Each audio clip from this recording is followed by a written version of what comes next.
Good morning बच्चों। आज हम लोग पढ़ रहे हैं भूमि संसाधन। कक्षा 10वीं के भूगोल में हम लोग पढ़ रहे हैं भूमि संसाधन। हम लोग जैसे कि संसाधन पढ़ रहे थे और देखे थे संसाधन वो सभी वस्तुएं हैं जिससे हम उपयोग में लाते हैं। वो सभी वस्तु क्या है? संसाधन है। तो हम पढ़ेंगे, आप एक एक करके सभी संसाधन को पढ़ेंगे, जैसे भूमि संसाधन, जल संसाधन, कृषि संसाधन, खनिज संसाधन, इस सभी को हम एक एक करके पढ़ेंगे। आज हम लोग पढ़े हैं भूमि संसाधन। तो देखते हैं भूमि ये भूमि बना कैसे। सबसे पहला प्रश्न है, यह भूमि ये मिट्टी बना कैसे। अच्छा है, तो ये भूमि जो है, इस भूमि को बनने में हजारों साल लाखों साल लगा है। यह एक क्रमिक विकास के फलस्वरूप बना है। पहले ज्वालामुखी विस्फोट के फलस्वरूप पठार बना, पहाड़ बना, फिर इसकी चट्टानों के विखंडन से वह छोटे छोटे स्वरूप होते गए और इसके फलस्वरूप बना मिट्टी। यह प्रक्रिया हजारों साल तक चलता रहा, टूटती रहा, फूटती रहा, मिही कणों में परिवर्तित होते रहा। फिर उस मिही कणों में जब ह्यूमस मिला, नमी मिला, उर्वरक खाद्य पदार्थ मिला, सही ग्रह पदार्थ मिला, तब जाके वो उपजाऊ हुआ और फिर उसमें पेड़ पौधा उगना शुरू हुआ और फिर वो बन गया मिट्टी। तो क्या यह हमारे देश में हर जगह, जैसे हम देखते हैं अपने आसपास जो मिट्टी है, तो क्या हमारे देश में सभी जगह ऐसा ही मिट्टी है? तो बता दिए नहीं, ऐसा नहीं है। हमारे देश का स्वरूप अलग अलग है। कहीं पर पठार है, तो कहीं पर पहाड़ है, तो कहीं पर भूमि है यानी मैदान है। तो भूमि का 3 स्वरूप है, पर्वत, पठार और मैदान। तो हम लोग एक डाटा देखते हैं, या जैसे कि हम एक डाटा बनाए हैं, एक सर्किल में हम देखते हैं पूरे भारत के जो क्षेत्रफल है, उस क्षेत्रफल को हम देखते हैं, उसके 43% भाग पर, 43% भाग पर, 43% भाग पर जो है वह मैदान है। क्या है? 43% भाग पर क्या है? मैदान है। उसकी केवल 43% भाग पर क्या है? मैदान है। फिर देखते हैं तो इसके 30% भाग पर क्या है? पर्वत है। हमारे देश में जो है जितना क्षेत्रफल है, उस क्षेत्रफल के 30% भाग पर क्या है? पर्वत है। फिर 27% भाग पर क्या है? पठार है। सबका अपना अपना महत्व है। ये पठार जो है खनिज पदार्थों से भरे पड़े हुए हैं, मैदान में है, खेती होता है, कृषि होता है। पहाड़ जो है वो पर्यावरण के लिए बहुत आवश्यक होते हैं। तो हम देखते हैं, इसमें हम देखेंगे भूमि संसाधन यानी मैदानी भाग के बारे में हम लोग पढ़ेंगे। यह मैदान कैसे बना? इसी पर्वत और पठारों के टूटने फूटने फलस्वरूप भूमि का निर्माण हुआ, मैदानी भागों का निर्माण हुआ। इस मैदानी भागों के निर्माण में नदियों का बहुत बड़ा भूमिका होते हैं, बहुत योगदान होते हैं। तो हम लोग पढ़ते हैं इसी भूमि संसाधन को। तो हम लोग देखें भूमि कैसे बना। तो भूमि हजारों साल के एक क्रमिक विकास के फलस्वरूप भूमि का निर्माण हुआ। भूमि के निर्माण के लिए बहुत सारे आवश्यक तत्व की आवश्यकता होती है, बहुत सारे तत्वों की आवश्यकता होती है। इसे हम देखते हैं। क्वेश्चन देखते हैं, भूमि के निर्माण के आवश्यक कारक और इसका वर्णन करते हैं।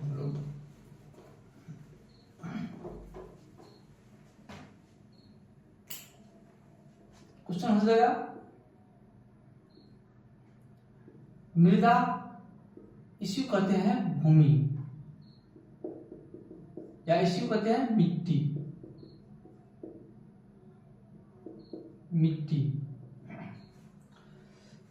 निर्माण के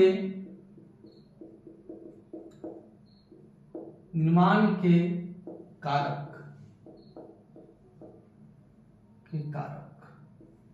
यानी इस मिट्टी निर्माण के कारक कौन कौन से हैं? किस किस कारक से यह मिट्टी का निर्माण हुआ? तो मिट्टी के निर्माण का पहला कारक है चट्टान।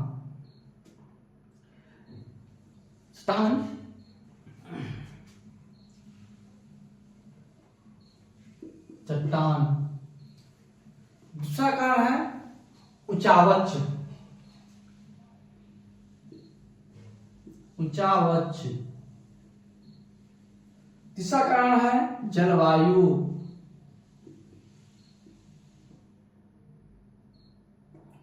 चौथा कारण है वनस्पति। छठा कारण है जैव पदार्थ।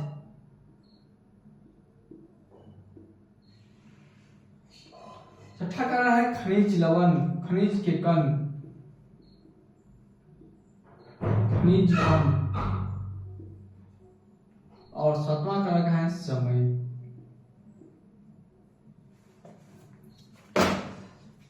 तो हम लोग कहते हैं इन सभी को मिलाकर मृदा का निर्माण होता है, मिट्टी का निर्माण होता है।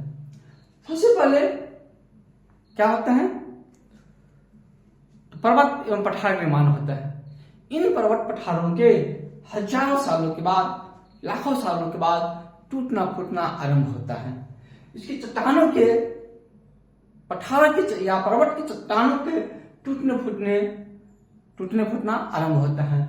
और जब वर्षा, गर्मी और ठंड के कारण यह टूटने फूटने लगता है, और वर्षा जो क्या है इसको अपने साथ नीचे लाता है। चावच ऊंचाई पर जब पहाड़ होते हैं वहां से नदियां क्या करते हैं, पानी क्या करते हैं, इसको अपने साथ नीचे लाते हैं। इसके बाद है जलवायु। जलवायु क्या करते हैं, उन चट्टानों को तोड़ने में सहायक होते हैं।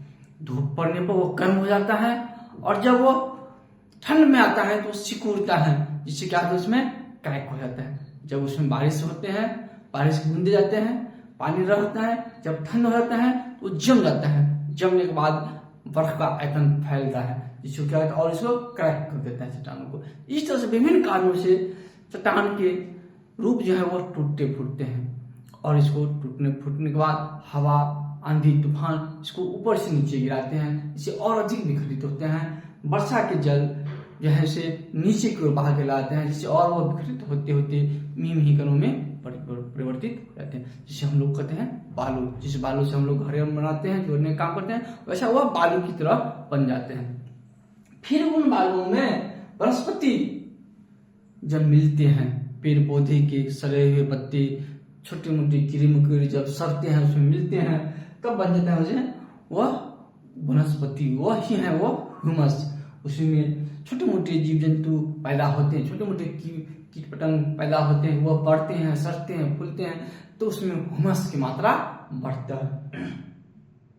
और यह क्रिया बनने में बहुत लंबा समय लगता है। इसके बाद बनता है मिट्टी, जिसमें हम पेड़ पौधे उगते हैं, फलते फूलते हैं।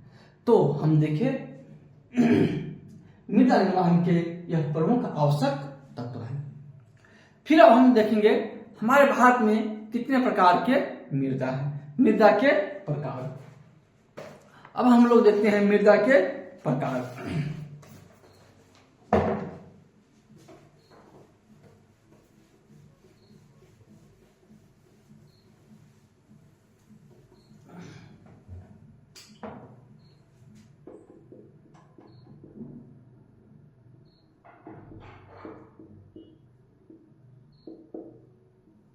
और यह एक क्वेश्चन है, इसमें से एक क्वेश्चन रहता ही रहता है, द्विउत्तरीय हो या लघुत्तरीय हो या ऑब्जेक्टिव हो, इसमें से हर एग्जाम में एक क्वेश्चन रहना ही रहना है। इसलिए इसको डिटेल से समझिए, फिर इसको हम लिखा भी देंगे या अंडरलाइन करवा देंगे, इससे आप लोग कर लीजिएगा।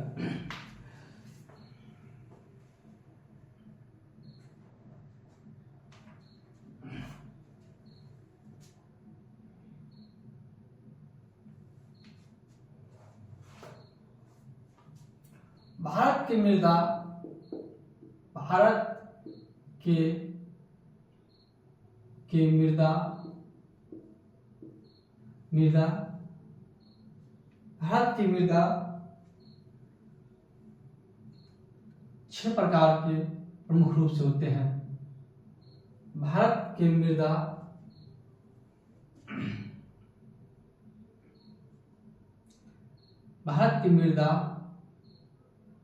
के 6 प्रमुख प्रकार है। प्रकार 6 प्रमुख प्रकार है। एक में जलोढ़ मृदा, जलोढ़ मृदा,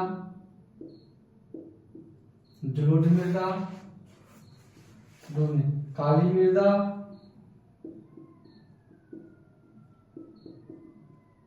काली मृदा, 3 में लाल या पीली मृदा,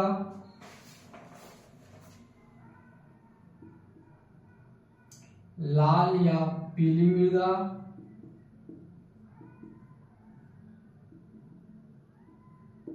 पीली मृदा, 4 में लेटराइट मृदा,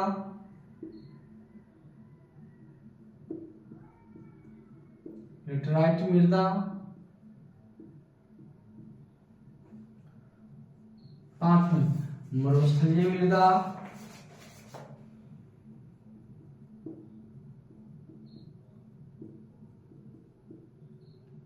मरुस्थलीय मृदा,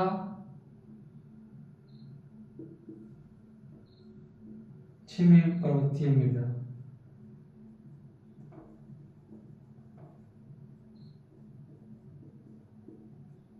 पर्वतीय मृदा।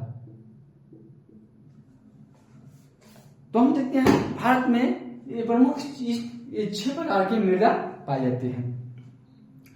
तो इन ये 6 प्रकार के जो मृदा होते हैं इसी को हम लोग पढ़ेंगे। इसमें से हमेशा ऑब्जेक्टिव सब्जेक्टिव पूछते रहते हैं, इसलिए हम इसको ज्ञात कर दे, इसको तैयार अवश्य आप लोग तैयार कर लीजिएगा। तो देखते हैं, इसको हम वर्णन करते हैं, फिर अगले क्लास में इसका हम वर्णन, अगले क्लास में इसको हम लिखाएंगे। इसमें इसको पहले समझ लीजिए। जलोढ़ मृदा, जलोढ़ नाम से है जल ओढ़, जल प्लस ओढ़। जल के ओढ़ने से जिस मृदा का निर्माण होता है उसे हम जलोढ़ मृदा कहते हैं। जैसे बाढ़ के समय जब बाढ़ आती है, पहाड़ों से जब बाढ़ आती है, वह फैल जाता है और फिर वह जब सिकुड़ के वापस ले आती है तो वह मिट्टी का एक परत छोड़ जाते हैं, जिसे हम कहते हैं जलोढ़ मृदा। जैसे नाम से ही आपको मालूम होता है, जलोढ़ मृदा जल के ओढ़ने से जिस मृदा का निर्माण होता है उसे हम जलोढ़ मृदा कहते हैं। यह इस मृदा का निर्माण बाढ़ के द्वारा, नदियों के द्वारा होते हैं। यह मृदा खास, इस मृदा का 2 प्रकार होते हैं। यह मृदा 2 प्रकार के होते हैं, बांगर और खादर। इसके 2 प्रकार होते हैं, बांगर, बांगर और खादर, खादर, बांगर और खादर।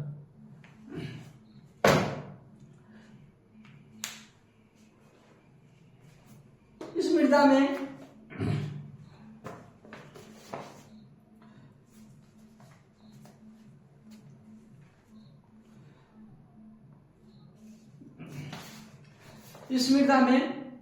ह्यूमस की मात्रा अधिक होता है, बालू की मिट्टी, सिल्क की मात्रा अधिक होती है।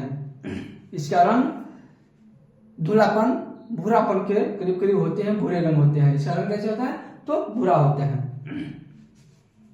इसमें पोटास, फास्फोरस और चूना जैसे तत्वों की प्रधानता होती है, परंतु इसमें नाइट्रोजन की कमी, नाइट्रोजन और फास्फोरस की कमी होती है, खास करके नाइट्रोजन की इसमें कमी होती है। इसलिए हम लोग देखते हैं यूरिया मिलाते हैं। देखिएगा यूरिया खाद में होता है 73%, 72% नाइट्रोजन। यहाँ हमारी भूमि में जो है, हमारे इस मैदानी भागों में जलोढ़ मृदा जो है उस मृदा में नाइट्रोजन की कमी होती है। तो ऑब्जेक्टिव पूछ देगा जलोढ़ मृदा में किस तत्व की कमी होती है? नाइट्रोजन की कमी होती है। इसमें प्रधानता क्या चीज होता है? तो जैव पदार्थों की प्रधानता होता है, खास करके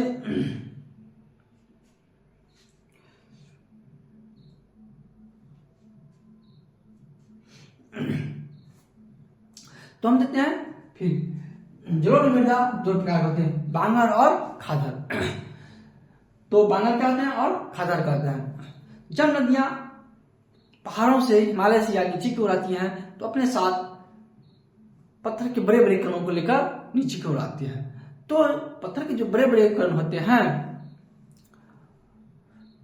उसमें वो कम उपजाऊ होते हैं, उसमें ह्यूमस की मात्रा कम होता है, इसलिए वो कम उपजाऊ होते हैं। उसमें तो वो जो मिट्टी बनता है, जो रोज मृदा बनते हैं, उसमें उसकी कण की मात्रा मोटे मोटे होते हैं और वो नए नए ही होते हैं। तो वो जलोढ़ मृदा जिसमें मृदा के कणों की मात्रा मोटी मोटी हो या बड़े बड़े हो और वो नमीन हो, उसे हम बांगर कहते हैं। और जब इसके बाद करते हैं हम लोग खादर। खादर जलोढ़ मृदा का वह प्रकार है जिसमें मृदा के कण बहुत मिही होते हैं और वह अधिक उपजाऊ होते हैं। तो खादर क्या होते हैं? उपजाऊ होते हैं। बांगर क्या होते हैं? अनउपजाऊ होते हैं। खादर में मिट्टी के कण मही होता है, बांगर में मिट्टी के कण मोटे होते हैं। जिसको हम देख लें खादर और बांगर। फिर इस पीछे का यह किस क्षेत्रों में है? तो जलोढ़ मृदा का क्षेत्र हो गया उत्तर प्रदेश, बिहार, आपको पश्चिम बंगाल, ये मुख्य रूप से इसका क्षेत्र है। पंजाब, ये सब इसका मुख्य क्षेत्र है। इस क्षेत्र में फिर इस मिट्टी में फसल कौन सा होता है? तो लगभग इस मिट्टी में सभी प्रकार की फसल हो सकता है, लेकिन इसमें प्रधानता किस है? चावल, गेहूं, दलहन, तिलहन की प्रधानता है इसमें। जौ, मक्का भी इसमें अच्छी तरह से होते हैं। चलिए इसके बाद आते हैं हम लोग काली मिट्टी में। काली मिट्टी, तो काली मिट्टी का निर्माण काली मिट्टी का निर्माण जो है वह विशाल चट्टानों के टूटने फूटने से होता है।